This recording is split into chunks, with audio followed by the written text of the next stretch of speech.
ලුණු දැම්මා. සුදු ලුණුනේ. දැම්මා. කරපින්ද නැටි දාන්නනේ එතකොට හයිය. ටිකක් තියෙනවා හෝමිලි කොච්චි මිරිස් වගේ ඒ ටික නිකම්ම දානවා. අනිත් ටික අපි කපලා දානවා.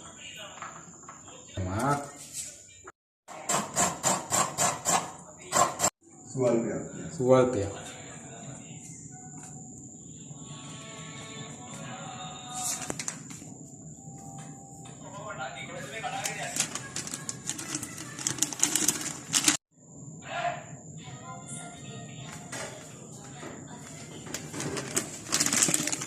කහ කුඩු සුවල්පය.